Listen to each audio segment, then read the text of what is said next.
O episódio de hoje de Investindo com Elas, os caminhos para seus investimentos, vai mergulhar no universo de uma corretora de investimentos. Já te convido a ficar com a gente para esse episódio, que está imperdível.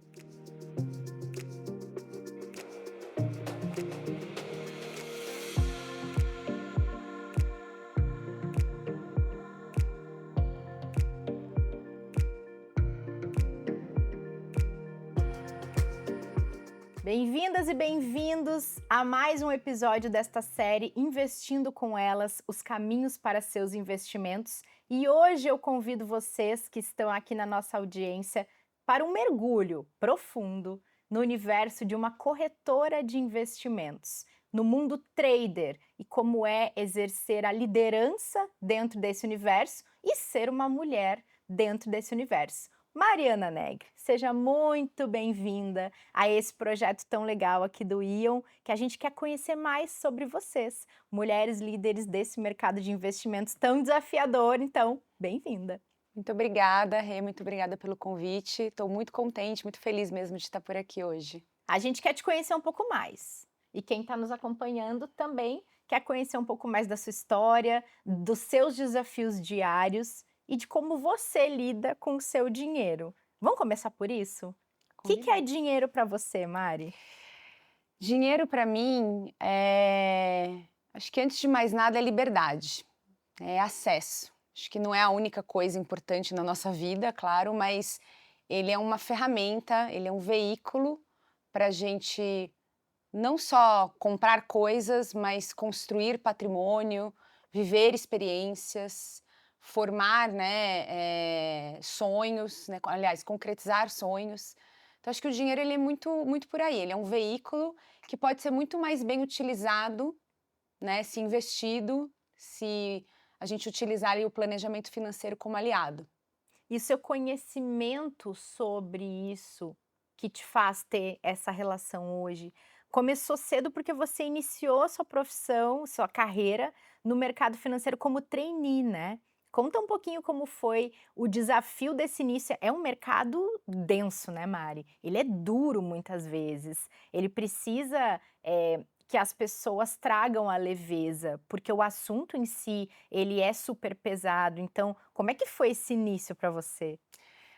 Acho que minha relação com o dinheiro, ela até começou um pouco antes, assim, quando eu era criança, adolescente, né? Então, a educação financeira sempre esteve presente na minha vida. Meu pai tinha um negócio, né? E aí, mesada, aprender a lidar com o dinheiro. Eu lembro até que quando eu era criança, adolescente, eu perguntei para o meu pai por que que a gente simplesmente não imprimia mais dinheiro para resolver a fome no mundo, né? Então, eu já tinha essa vontade de entender, né? O que que era isso, assim? O que que era o dinheiro no tempo, o valor de compra, né? O poder de compra que tanto as pessoas falam. E aí eu fiz economia, antes de vir para o banco, antes de vir para o mercado financeiro, eu tive uma passagem pelo mercado indústria, né? Passei por uma empresa de consumo. E aí decidi prestar o trainee para, de fato, entrar no universo do mercado financeiro, que era o que eu realmente queria fazer, né? Queria entender um pouco mais como é que era a dinâmica no mercado. Acho que sair um pouco da teoria, dos livros e, de fato, ir para a prática, né? E aí, isso há 13 anos atrás, né, quando eu entrei no Itaú, que foi em 2012, através do trainee da WMS, né, da área de Wealth Management. E foi muito bacana, assim, passar por várias áreas e no final do dia ir parar na corretora, né, onde eu estou até hoje. Eu não esperava, eu confesso, assim, acho que foi acontecendo à medida também que eu olhava aquilo como oportunidade e não só pela minha formação, mas pelas certificações que eu fui tirando e pela vontade que eu tinha de estar ali no front naquele momento e, de fato, vivendo o mercado. Então, eu depois do programa de trainee, fui operadora da mesa, fui trader, né? Então eu tinha carteiras de cliente, eu comprava, vendia ações, eu acompanhava o mercado. E aí até essa semana conversei com o pessoal da corretora, eu falei, poxa, hoje eu tô como gestora, né, da mesa, mas dá vontade de ser trader de novo nessas épocas, nesses momentos, porque tem a volatilidade de mercado, né? Tudo que a gente está vivendo essa semana. Mas é muito gostoso quando você está ali na ponta, olhando, putz, compro, vendo, o que que eu posso fazer, quais são as alternativas. Então, acho que tem que estar um pouco no DNA também, né? E aí, depois disso, fui galgando ali novos rumos dentro da corretora, né? E até chegar aqui na liderança hoje das mesas, né, da corretora. Que legal. Vou pegar seu gancho, vou só contextualizar quem está acompanhando a gente. A gente está gravando numa semana que o mercado está super turbulento. A gente está gravando numa quarta-feira, na última segunda, teve toda essa discussão de tarifas dos Estados Unidos, retaliações de outros países em relação às tarifas, e o mercado financeiro teve um dia atípico, né, Mari? Bolsas do mundo todo tendo quedas. E aí, traz para a gente um pouquinho do ambiente que é a corretora em dias como esse que a gente teve essa semana, para a gente tentar trazer um pouco de exemplo de como é essa dinâmica, porque momentos de volatilidade são momentos que os clientes procuram muito e têm muitas dúvidas do que fazer com o seu dinheiro, sobretudo dinheiro investido em bolsa, né? Sem dúvida. A gente brinca que esses são os momentos que a gente faz valer o nosso trabalho. Porque quando o mercado está em alta, está tudo fluindo muito bem, claro que assim, é importante a assessoria sempre. Mas a gente brinca, é na dor, né? É no momento das incertezas que realmente faz a diferença você ter alguém que te assessora, algum especialista, algum operador, algum broker, né? Falando da corretora, né, principalmente. Então, assim, a gente não tinha momentos como o que a gente viu essa semana, diria que desde a pandemia, né? Então, o mercado ele é muito feito desses ciclos, né? Desses momentos que ele está numa tendência bullish, que a gente brinca, né? Uma tendência mais otimista, de alta, crescimento mundial, né? Inflação mais branda, juros mais para baixo, que não é exatamente o que a gente estava vivendo, a gente estava vindo de um cenário já um pouco desafiador para mercados de renda variável, principalmente, mas a gente não estava tendo nenhum grande choque, né? A gente não tinha nenhum grande impacto, como a gente teve essa semana, para sacudir os mercados, como a gente viu acontecer, né? Então, S&P perdendo 10%, né? E batendo recorde atrás de recorde. São realizações fortes, não só no Brasil, no mundo como um todo, né? Preço do petróleo, inclusive há 5 dias consecutivos caindo. Então, novamente, né? É nesse momento que a gente faz valer aqui o nosso trabalho, e eu brinco que é o mar turbulento fazendo um bom marinheiro, né? Isso aqui é muito importante, inclusive, para a formação dos profissionais que estão ali no dia a dia, acompanhando e próximo aos clientes, o que é fundamental, né? Então, assim, em semanas como essa, a gente fica muito focado, claro, né? As agendas ficam muito focadas em entender o que está acontecendo, assim, ainda é um momento de incerteza, mas principalmente falando ali da corretora, das mesas, a gente tenta ficar mais próximo ainda do cliente, né? Ainda que a gente não tenha resposta para tudo, né? Então, é fundamental a gente ter uma agenda ali dedicada para estar com os clientes, e, de fato, tentar acalmar, tentar acolher, tentar traçar a melhor estratégia em conjunto, considerando os riscos que existem, ou pelo menos os riscos que a gente consegue precificar, né? A gente não consegue precificar todos, mas os que a gente consegue ali mitigar. E essa tem que ser a agenda prioritária. Então, uma semana super intensa, clientes zerando posição, clientes com dúvida, né? O sistema, ali a gente fica acompanhando, porque o número de transações, o volume aumenta, né? Novos produtos, novas ideias surgem. Então, assim, também surgem oportunidades, né? Produtos, funcionalidades que a gente precisa ter, né? A partir daí, a gente acaba também sempre criando novas demandas. Então, é interessante observar esse movimento e eu acho que é importante para o mercado. E você acaba sendo ali, fazendo a orquestração desse funcionamento, né, dessa operação e dando esse direcionamento mesmo, né. Um momento de volatilidade, foca no cliente. Momento de mar mais calmo, vamos se estruturar, entendo que tenha, Uhum. né. E aí, pensando nesse cenário e como você relatou também, como é que acontece essa dinâmica, queria saber um pouco de você, como é para você mulher se posicionar dentro desse ambiente, porque é um ambiente, por natureza, muito competitivo, porque a gente está também lidando com investimentos muito competitivos, então, naturalmente, as pessoas estão ali fazendo operações mais frequentes do que talvez em outros tipos de ativos que elas invistam. É um ambiente ainda muito masculino, até temos conversado nessa série sobre isso, o nosso desafio enquanto mulheres dentro desses ambientes. E que, no caso da corretora, também a gente pode trazer a peculiaridade de lidar com volumes financeiros muito altos. Como é que é para você se posicionar? Como é que você encontrou o seu jeito de se posicionar ali? Legal, Rê. Eu acredito que foi uma construção, né? Quando eu comecei na corretora, né? Comecei depois do treino como operadora, como trader. Eu, claro, acho que como qualquer profissional, e aí acho que qualquer mulher profissional em um ambiente mais masculino, enfrentei e enfrento desafios até hoje, né? Acho que a diferença é que você vai amadurecendo, vai conquistando seu espaço, vai, né, provando o seu valor, né? E aí acho que vai acalmando um pouco essa ansiedade, essa vontade de se provar, que eu acho que todo profissional que quer crescer, que quer encarreirar tem. E eu acho que as mulheres acabam tendo até um pouco mais, principalmente, né, nesses mercados mais machistas que a gente entende que tem que se provar mais ainda, né?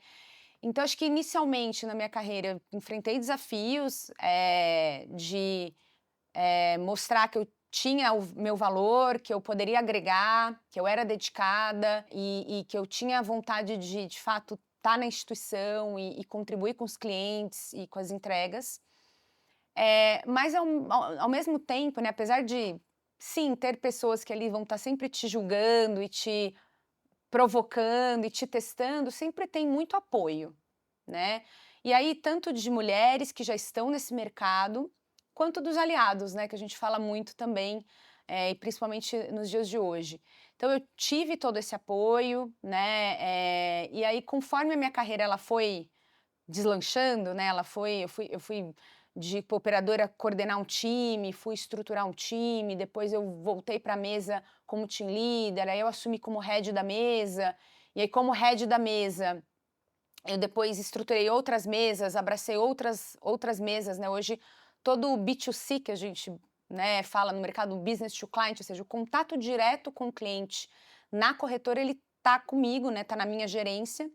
E eu tenho um time maravilhoso, né, de líderes, né, sou líder de líderes e de analistas e operadores que, assim, são muito comprados, a gente trabalha e constrói tudo muito junto, né, então acho que é uma construção, uma formação, não tem uma grande receita, mas acho que você fazer o seu trabalho, né, se apoiar nos aliados, e principalmente, assim, não ficar preocupado em próximo passo, e sim, deixa eu fazer meu trabalho, deixa eu ver os gaps que eu tenho enquanto profissional, né? Não necessariamente só por ser mulher ou homem, enfim. Naturalmente, com as oportunidades vindo e você preparada, isso vai acontecer. E tomar riscos também, né? Assim, isso não só porque é a corretora, acho que falando de carreira como um todo, mas talvez na corretora um pouco mais, É. inclusive, né? Então, olhar oportunidades e tomar riscos, né? Se movimentar lateralmente, pegar projetos para montar do zero, né? Acho que isso me ajudou muito na minha carreira, tem ajudado. São coisas, inclusive, que eu ainda penso em continuar fazendo, né? Acho que agrega muito valor. Então, acho que isso para falar um pouco de como é trabalhar num ambiente mais masculino, apesar de que isso vem mudando, né? Então, assim, hoje a gente tem mais mulheres no mercado, principalmente na corretora, a gente vem tentando mudar esse jogo, né? Porque é importante a diversidade. Mas é isso, assim, eu acho que é uma construção, né? Encontrar o seu jeito de fazer, né. Sim. Mas você falou sobre aliados, isso é super importante, né, Mari, porque a gente não consegue se colocar no mercado sozinhas. Não. A gente precisa de apoio e tanto da sororidade entre mulheres, mas de homens que vejam o valor nisso e que nos abram portas Sim. também, né. Acho que abram portas e segurem a porta, né? Exato, exato. Abram a porta e segurem a porta. É. E aí um ponto que você trouxe, né, que acho que você perguntou, assim, um pouco da dinâmica de lidar com os times. Bom, acho que é importante você ter um time que esteja comprado com você e que esteja on board remando. Mas claro que tem momentos que você tem que ser um pouco mais diretiva, um pouco mais enérgica, né? Eu sou uma pessoa que eu gosto de trabalhar com bastante autonomia. Eu, particularmente, gosto de ter autonomia para trabalhar e eu dou autonomia para o meu time. Ah, eu sou assim também. Porque assim, microgerenciamento acho que atrapalha o gestor, o liderado, né? Assim, acho que de maneira geral, a não ser talvez em times muito júniores, mas ainda assim, acho que depois de um momento é importante dar pista, né? Que a gente fala. Eu acho que dar autonomia é confiar. É confiar. E aí, em contrapartida, você tem a responsabilidade, né? O que eu realmente, assim, meu time me conhece, né? O que eu fico, às vezes, um pouco assim, acabo entrando um pouco mais, é quando, assim, eu dou autonomia e aí, putz, determinadas coisas combinadas ficam meio de lado, né? Aí, realmente, aí é a hora de voltar, vamos voltar para a prancheta, vamos recombinar, né? Então, assim, essas semanas como hoje, né, que você deu aqui o contexto, o briefing, né, semanas agitadas como a de hoje, a gente tem uma série de combinados, inclusive para alavancagem de clientes, para gerenciamento de risco, que eu brinco que é a hora que a gente testa se o combinado está funcionando, É. se a autonomia tá sendo bem utilizada. E claro, assim, acho que tá tudo certo, é um time muito bom, mas sempre tem ajustes, né? E aí eu acho que é um pouco desse quente e frio que a gente tem que ir modulando e ponderando, né? Principalmente numa corretora que é muito dinâmica. Então a gente trabalha com diversos produtos na corretora, né? Desde Tesouro Direto, um produto mais simples, aliás, um excelente produto, porém um produto mais simples, até derivativos, mini contratos, day trade. Então, assim, a gente tem realmente um leque muito amplo de produtos e de perfis de cliente, né? E aí, quando eu falo das mesas que estão comigo hoje, também é um leque muito grande, porque eu tenho desde o atendimento ao cliente do autosserviço que está comigo, que é um cliente que já se autoatende, que está buscando mais um apoio, que ali a gente tem que olhar mais como é que a gente torna aquilo mais eficiente, como é que a gente melhora a jornada digital, como é que a gente escala, até a mesa assessoria que encartera clientes, que vai ali ligar e tá super próximo, e aí é outro nicho, é outra forma de abordagem. Então, assim, é uma amplitude de produtos, de perfis e até de segmentos, né? Então, equilibrar todos esses pratinhos é desafiador, mas é muito gostoso, assim, é muito bom. Acho que aprendizados constantes que a gente tem ali, a corretora é um grande hub, é um grande polvo, a gente brinca. A gente fala com clientes, a gente fala com produtos, a gente fala com os comerciais ali, com os gerentes, especialistas, né, do Personalité, do Ion, fala com research, fala com mercado, então assim, com tesouraria, com atacado. Então, eu brinco que ali a gente, de fato, sendo meio produto, meio canal, né, tem que conseguir navegar por vários assuntos e com um dinamismo muito grande, né? Porque o mercado, né, muda e a gente tem que acompanhar e se adaptar. Você mencionou algumas vezes a parte da atenção ao cliente, as assessorias e tudo mais. Hoje em dia, o perfil de mulheres e homens que investem dinheiro é muito diverso, né? A gente não pode generalizar. Mas quando a Ambima faz esses raios-x do investidor anuais, ela traz alguns insights importantes para a gente entender comportamentos, né? Tem um deles que diz que, nessas entrevistas, 30% das mulheres entrevistadas disseram que preferem ter uma assessoria para tomar sua decisão, né? Vocês percebem no dia a dia de vocês na corretora esse comportamento, entrada de mulheres ou então uma atenção especial que é necessária na hora de conversar com mulheres por causa dessa, preferência por um atendimento humano? A gente percebe bastante, né? Assim, vem crescendo de fato o número de mulheres Sim. investidoras, inclusive em produtos mais sofisticados, com maior risco, vamos dizer assim, né? Que demandam ali, inclusive, um acompanhamento maior, um conhecimento de mercado maior. Mas a gente ainda vê o comportamento feminino muito mais preocupado, né? No primeiro momento, acho que entender muito bem o que é o produto, quais os impactos, quais os riscos. A questão de segurança, a questão de credibilidade, liquidez e sucessão, né? Então são temas que aparecem antes de rentabilidade, por exemplo, Olha. né? Então assim, Não é difícil encontrar mulheres que, eventualmente, a carteira, os produtos renderam um pouco menos, né, do que poderiam ter rendido inicialmente nas conversas de assessoria. Mas, assim, se aquilo está dentro da sucessão, do escopo de segurança e liquidez, né, e tá sendo vantajoso, tá superando o CDI ou benchmark determinado, tá tudo bem. Elas mudam menos a estratégia. Mas parece ter um objetivo, Tem um né? objetivo, então, assim, demora um pouco mais para tomar a decisão, mas quando toma, segue com mais consistência, né, a estratégia. Diferente, talvez, do público masculino. E aí, claro, tem casos e casos, mas aqui pensando num público geral masculino, que acho que muda mais, olha mais o tático, toma mais risco, mas também olhando mais a rentabilidade. Então, acho que as preocupações são diferentes. E acho que as mulheres, elas tendem a consultar mais, não só os seus assessores e especialistas, e o olho no olho é muito importante para o público feminino, né? A gente vê, assim, elas gostam de ir em eventos, de tomar um café, não toda hora, mas, assim, em algum momento é importante esse contato. Mas elas gostam ainda de consultar seus parceiros, pais, irmãos, né? A gente ainda vê, não em todas, mas de maneira geral, ali numa média, ainda deixa eu dar esse double check, ainda essa validação meio necessária, para ela não sentir que ela tá tomando a decisão sozinha.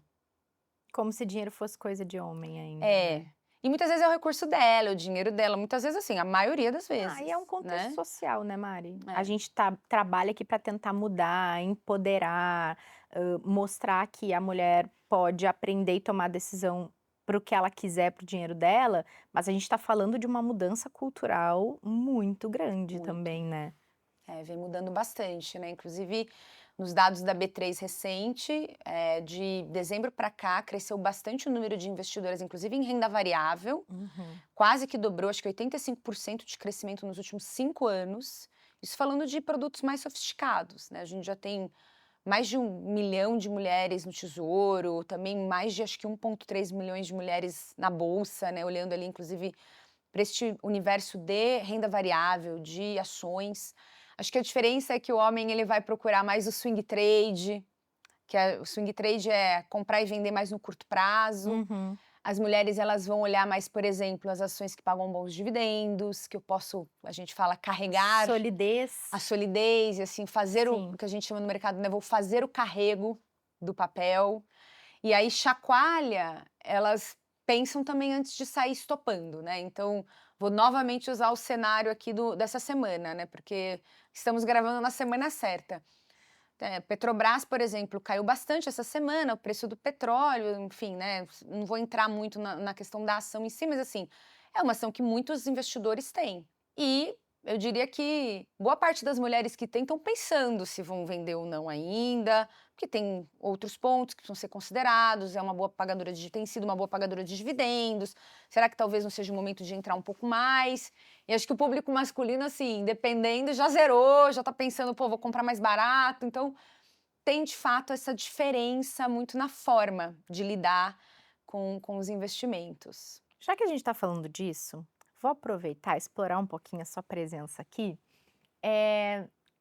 Se está faltando um empurrãozinho para quem está nos assistindo começar a investir ou tornar isso um hábito, dá para a gente um resuminho do que a gente pode esperar desse cenário de 25? Essa é uma semana atípica, mas já tem algumas projeções que a gente pode considerar para o ano, para mostrar um pouco das possibilidades que a gente tem para dar esse pontapé inicial nos nossos investimentos. Boa. O cenário veio mudando, né, bastante, assim, acho que desde o ano passado, o começo desse ano, já tivemos algumas revisões de cenário. Ano passado vários, na Ano verdade, passado né. várias, ano passado, assim, começou o juro em queda, terminou Então, o juro em alta. o juro foi uma O caixinha de juro foi surpresas. assim, deu bastante emoção, É. né. E aí a gente começou este ano, acho que um pouco mais, conseguindo ter uma clareza um pouco maior, né, então curva de juros começando a fechar um pouco, né, a inflação ainda alta, né, mas com uma maior previsibilidade.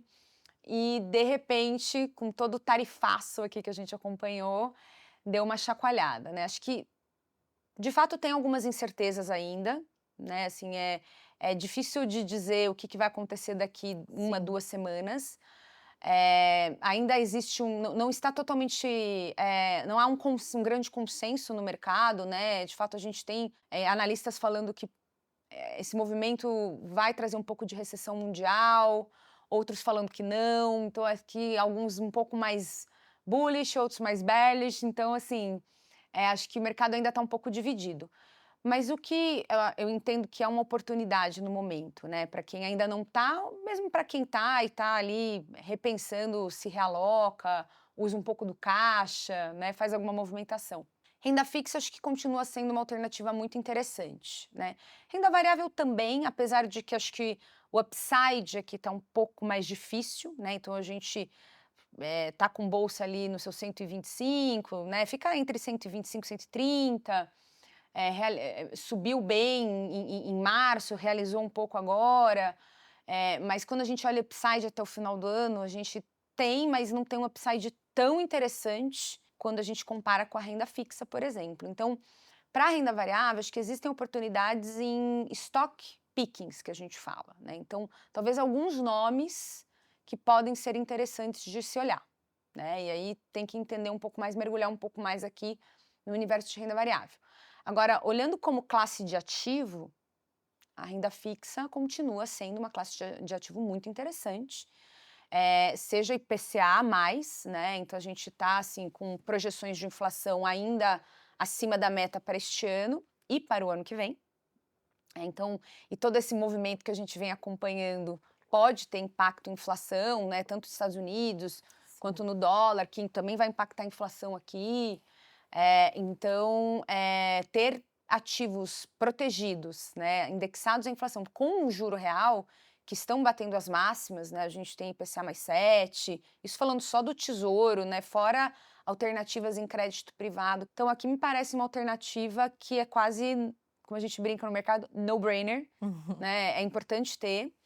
E aí, assim, a gente tem também alternativas interessantes no pós-fixado, no próprio pré, que a gente está um pouco mais under, né? Mas acho que começa a se tornar interessante com essa possibilidade de Banco Central começar, né, a parar essa alta. Então a gente deve ter mais algumas altas, mais 2 movimentos, e talvez juros não cheguem no nível que ia chegar inicialmente, 15,75, talvez pare ali no 15.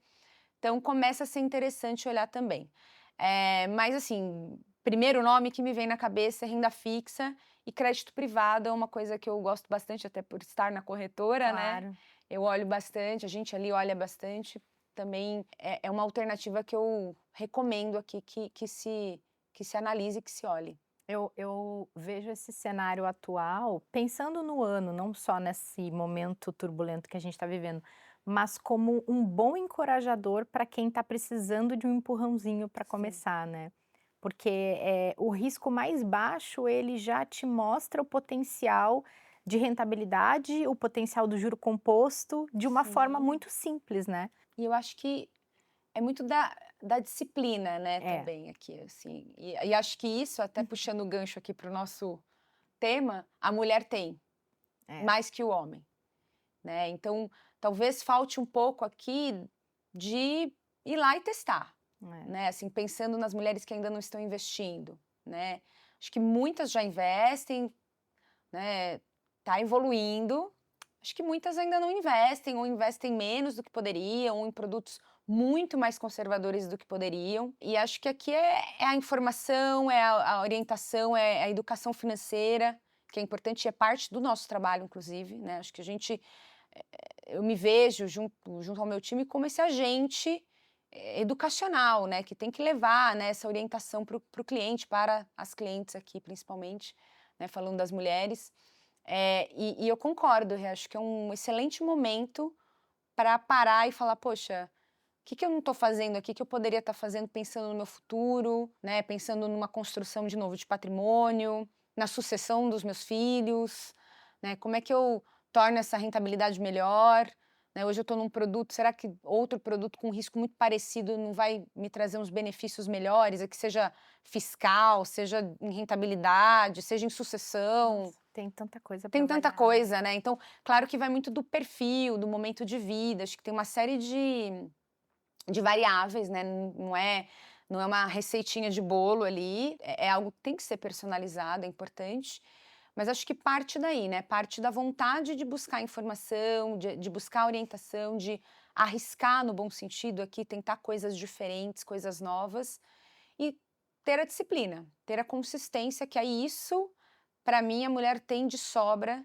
Então, assim, uma vez que ela entra, acho que ela não sai mais, Sim. sabe? E ela entra e ela começa a se sofisticar, pular de fases, né? Eu É. acho que aí vira um movimento natural, né? Mas precisa começar. É. Quem é você, investidora, Mari?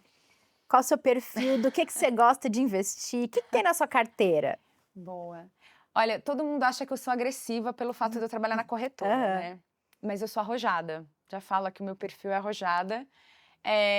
Já cheguei a ser mais agressiva, acho que isso é uma coisa interessante, o perfil vai mudando, Vai né? mudando. Conforme o momento de vida, né? E hoje, acho que eu dei uma dica aqui, eu gosto muito de crédito privado, eu Sim. tenho na minha carteira alguns tipos de crédito privado.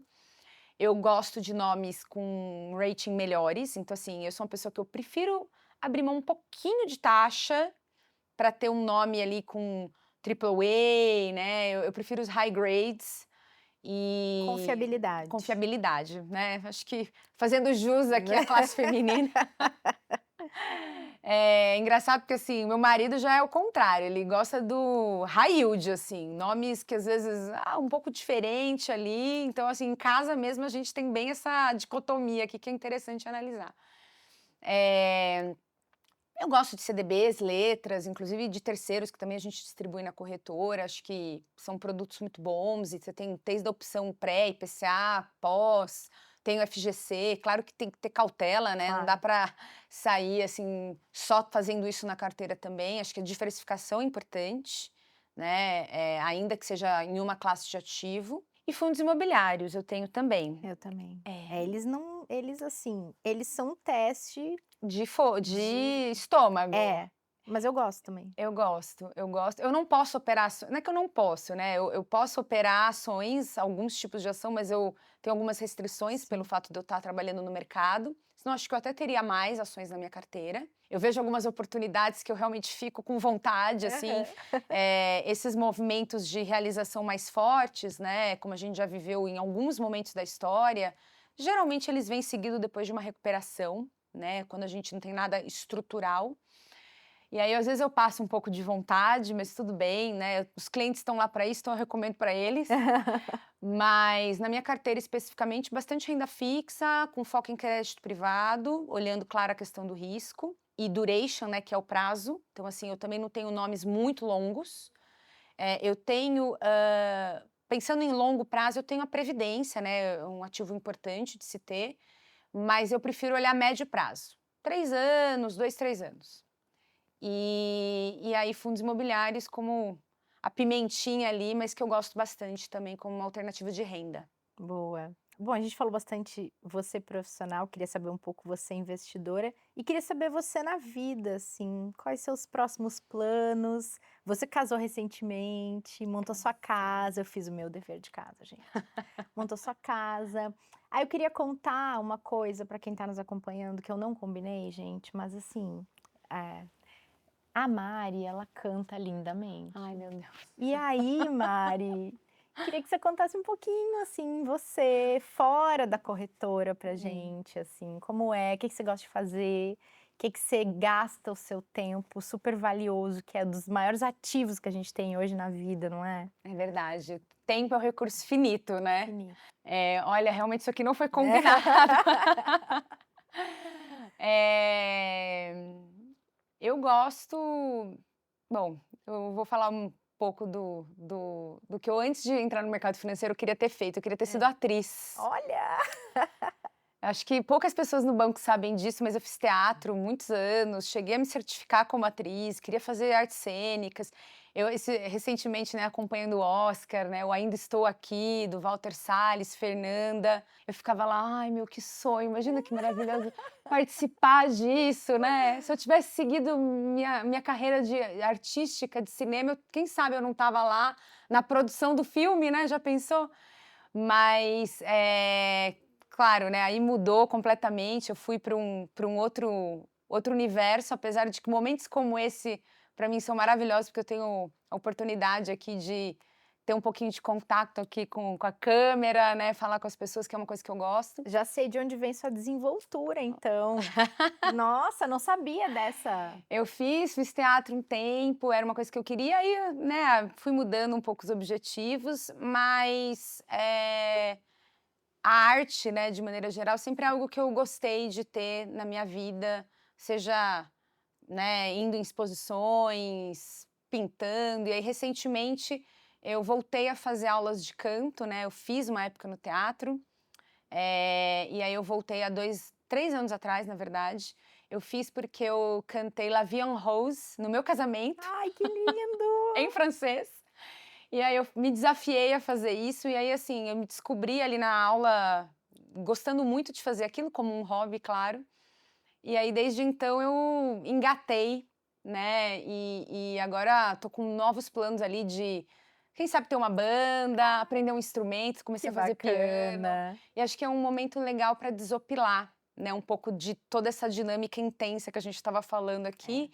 E de conectar, né, eu acho que as coisas estão sempre muito conectadas, então não tem só o investimento e só a vida profissional e só a vida pessoal. Eu acho que tudo está interligado, interconectado, principalmente nos dias de hoje, né, assim, com AI, enfim, tecnologia, assim, dificilmente a gente está totalmente desplugado, né. E então, assim, acho que a arte, de maneira geral, ela vem aqui para trazer um lado B na minha vida e equilibrar um pouco. Esporte também é uma coisa que eu gosto muito, né? Gosto de corridas, enfim, então gosto de viajar.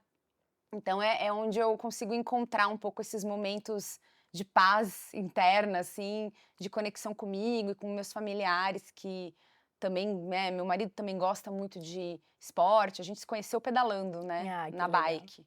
Ele gosta de música também, minha família toda é assim, então acho que é aquele momento que você volta meio para casa, e acho que é importante porque esses momentos de pausa, né, você consegue às vezes pensar melhor, né, então por várias vezes eu já me peguei assim com um dilema, inclusive no trabalho, né, seja modelo, time, negócios, produtos, clientes, enfim, problemas que eventualmente surgem e, poxa, correndo, sei lá, fazendo uma corrida no Ibirapuera, um jantar com as amigas ou numa aula com a minha professora de canto, que assim, não entendi nada de mercado, e aí assim, saiu uma solução. Então acho que é importante a gente se conectar com pessoas que pensam diferente da gente. Porque você está no mercado financeiro e você só sai com gente do mercado financeiro, né, que pensa meio parecido, é bacana, mas eu acho que se você tem outras tribos, vamos dizer assim, você vai se conectar e vai, né, ter ideias diferentes que vão contribuir para o seu trabalho, inclusive. Então, Você não se fecha numa você não bolha, se fecha né? numa bolha. Então, acho super importante, eu gosto particularmente muito de fazer isso, assim, tento equilibrar isso na minha vida, um pouco do meu lado B aqui. Que legal. E você falou muito de arte, né, Mari? A arte é criatividade, né? E o que que é da vida e do É. trabalho também sem criatividade? Não dá. Não A dá, a gente gente. não desenrola os nós que aparecem no É dia a isso, dia. cai na mesmice, né, É, fica cansativo, né, acho que criar faz parte do ser humano, né, a gente tá aqui para isso, né, para construir coisas novas, né, acho que é parte do nosso aprendizado, da nossa passagem aqui, né, então é o sal da vida, né, é, senão fica meio sem graça. é. Ah, adorei. Eu também. Eu não vou pedir para você cantar, porque a Que gente bom. não combinou e daí seria Nossa, uma olha, ufa. pegadinha. Mas você me chama quando for apresentar com a sua banda que eu vou querer Olha ver. lá, se sair a banda ali, a gente convida, quem sabe a gente faz uma entradinha aqui em algum momento, Não é? né. Sabe que essa coisa de cantar é engraçado. Eu trabalhei muitos anos como repórter de rádio, fiz muito tempo de fono, aprendi a usar minha voz melhor, porque era um desastre completo quando eu comecei a carreira de jornalista, mas cantar é algo que me aterroriza. Eu sou muito péssima e eu tenho muito medo, então eu não chego nem perto. Um dia a gente testa, porque a maioria das pessoas fala que não é boa, tal, e aí começa, é treino, é prática, é Olha, consistência. Bom saber, vai. Né? Se um dia eu tomar coragem, eu É. te falo. Exatamente. Eu brinco assim, que até para fazer arte a gente tem que ter disciplina, entendeu? Assim, tem que ter alguma consistência para sair, né? Para criar. Ou a gente tem que assumir, outro dia eu estava vendo uma coisa muito interessante, numa postagem qualquer aí, que dizia assim, que hobby, a gente também pode assumir que é algo que a gente faz mal, mas que a gente está fazendo só para se divertir. Talvez se um dia eu for cantar, vai ser isso. Sou muito ruim, mas tô me Não divertindo. pode ficar pondo meta no hobby. Não entendeu? é? Tem que ser um hobby. Ai, mas feliz que você encontrou um que você é boa e você se Ah. diverte. Vamos ver, né? Minha mãe fala que eu canto bem. Ó, então, tá valendo. Boa. Mari, adorei. Foi um Também, prazer ter querida, você foi aqui, ótimo. saber um Muito pouco mais obrigada. da sua vida. Foi ótimo. E muito acho que a gente obrigada. inspirou muitas mulheres com a sua história. Tomara aqui. que sim. Vamos juntas. Vamos. Obrigada, Mari. Obrigada, beijo. Obrigada, gente, pela audiência. Espero que tenha sido inspirador para vocês, como foi aqui para mim. A gente se encontra numa próxima. Fiquem conectadas nos nossos canais do Ion, porque essa série tem muitas mulheres inspiradoras para falar com vocês. Até!